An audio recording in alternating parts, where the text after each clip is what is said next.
بسم اللہ الرحمن الرحیم۔ درود ابراہیمی ہر نماز میں پڑھتے ہیں۔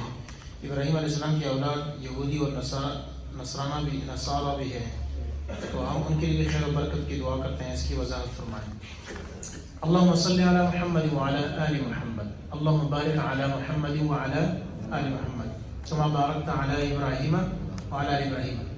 اس میں ہم نے ابراہیم علیہ السلام کی اس کے لیے کوئی دعا نہیں کی، ہم نے صرف یہ کہا کہ اے اللہ تو محمد صلی اللہ علیہ وسلم ان کے آل پر برکت نازل فرما، جس طرح تو نے ابراہیم علیہ السلام اور ان کے آل پر برکت نازل فرمائی۔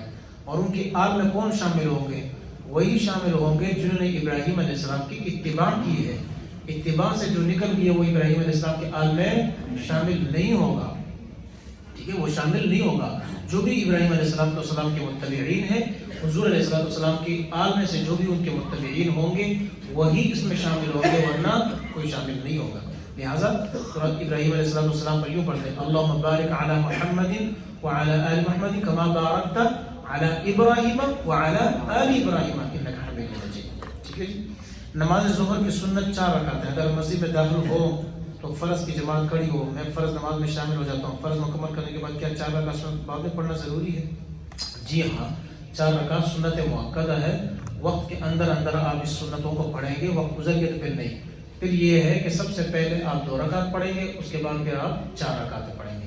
لیکن اگر کوئی 4 رکعت پہلے پڑھ لے تو تب بھی کوئی قباحت نہیں ہے۔ تو چونکہ 2 رکعت کا ٹائم ابھی ہے اور 4 رکعت ویسے بھی اپنی جگہ سے ہل چکے ہیں، تو اس لیے 4 رکعت بعد میں پڑھیں اور 2 رکعت پہلے پڑھیں۔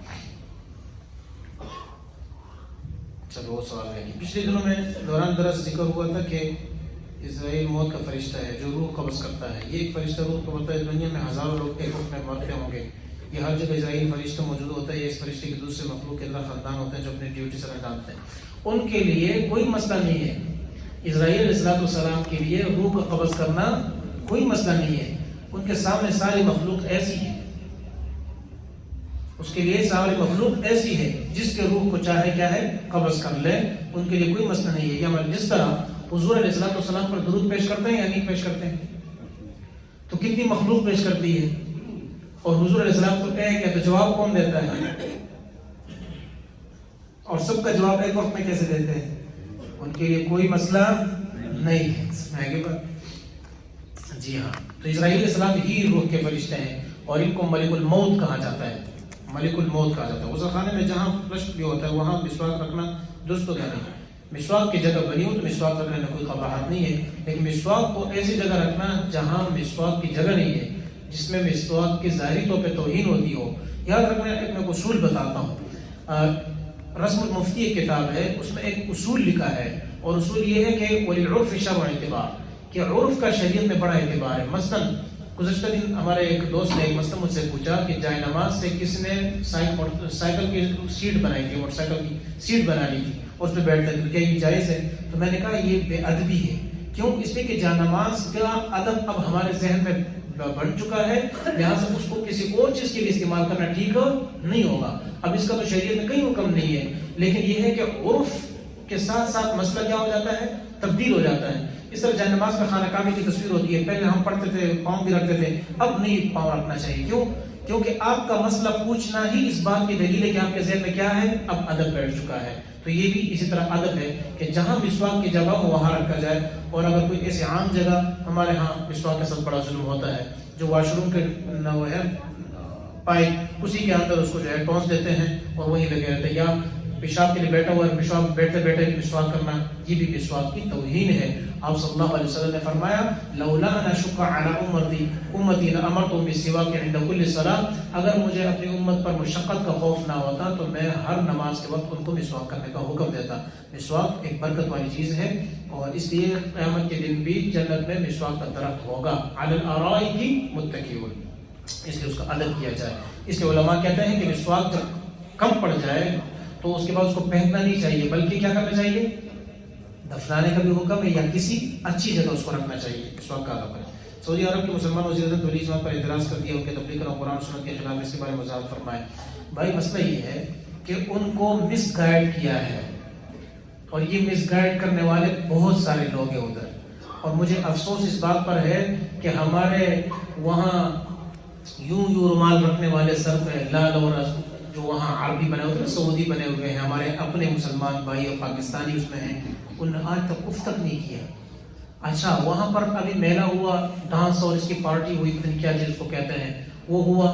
یہ جو نہیں یہاں دالخور مولوی اور جو انہوں نے صرف ان کا وہ جو ریال کھاتے رہتے ہیں وہاں بیٹھے ہوئے، انہوں نے کچھ نہیں کہا، کچھ بھی نہیں کہہ سکتے ہیں. تمہیں صرف یہ ہم نظر آتے ہیں، پاکستان نظر آتا ہے، وہاں بیٹھے ہوتے ہیں انا للہ و انا الیہ راجعون. سائڈ پہ ہو جاؤ، درود شریف اس طرح پیش نہیں کرتے ہیں، حضور کے روزے پر نہیں، اس طرح نہیں کرو، اس طرح نہیں کرو. ادھر کھڑے ہوتے ہیں.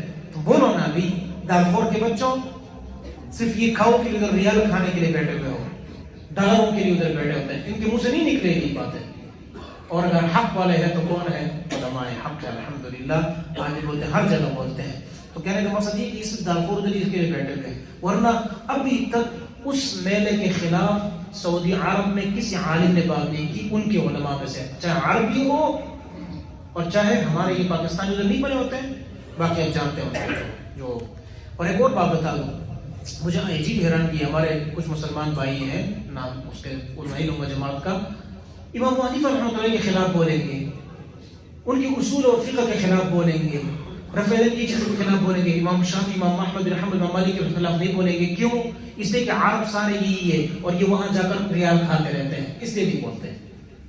یہ اس لیے ان کے ہاں یہ بڑا مسئلہ ہے. اللہ ان سب کو ہدایت عطا فرمائے. اور تبلیغ جماعت پر کوئی پابندی نہیں لگا سکتا. انشاءاللہ جتنی پابندی لگاؤ گے، جتنے اس کو دبا دے جاؤ گے، اتنا یہ اٹھتا جائے گا، کیونکہ اللہ نے ان کو اخلاص والے لوگ دیے ہوتے ہیں. ان کو کوئی ضرورت نہیں ہے. الفی لگنے کی صورت میں وضو ہوتا ہے یعنی نہیں ہوتا، کیونکہ الفی جسم رکھتی ہے، اور جب کوئی چیز یا ناخن پالش ہو یا الفی جو بھی ہو، اس کے نیچے اگر پانی نہیں پہنچتا ہو تو وضو نہیں ہوگا. لہٰذا اس کو ریموو کریں تب جا کے وضو ہوگا. ولیمے کے بعد لوگ لفافے میں پیسے ڈال کر ولیمہ کرنے والوں کو دیتے ہیں. ولیمہ کرنے والے بھی بائیں دروازے پکڑ ہو جاتے ہیں. بعض لوگ نہ چاہیے بھی دے دیتے ہیں. کیا کرنا چاہیے؟ یہ تو بات تو ٹھیک ہے، لیکن ہے رسوائی کی. مسئلہ یہ ہے کہ ولیمہ جو کرنے والے ہیں ان کی طرف سے کوئی پابندی اس پر نہ ہو، اور نہ ہونی چاہیے. اور لوگ دینے والے بھی جو ہے نا بعض وہ دکھاوے کے لیے دیتے ہیں. لیکن اگر آپ کے ذہن میں یہ ہے کہ کوئی شخص کیا ہے، غریب ہے اور اس نے ولیمہ کیا ہوا ہے، اس کا بڑا خرچ آیا ہوگا، تو بطور ہیلپ کے آپ ان کے ساتھ تعاون کر سکتے ہیں. لیکن اب تو مالدار بھی لے رہے ہیں، تو یہ ہونا نہیں چاہیے. ٹھیک ہے، یہ ہونا نہیں چاہیے. اور اس میں ہاں دینے والے ہدیے کے طور پہ دیں، لینے والے بھی اس چیز کو لازم نہ سمجھے تو کوئی قباحت نہیں ہے. لیکن لوگ لازم سمجھتے ہیں، باقاعدہ نام لکھتے ہیں اور ان کو لکھتے ہیں کہ فلاں نے اتنے دیے، فلاں نے اتنے دیے، اور بعد میں تاکہ ہم بھی اتنے دیں. اور یا اگر اس نے نہیں دیے تو 2-3 گالیاں بھی دے دیں، اس کی ایسی کی تیسی. اور بعض ایسے بھی ہوتے ہیں وہ کہتے ہیں حضرت بس وہ کہتے ہیں نہیں، وہ جو جیب میں ہوتے ہیں وہ بھی نکال لیتے ہیں. ٹھیک ہے، تو احتیاط کرنی چاہیے. اللہ عمل کی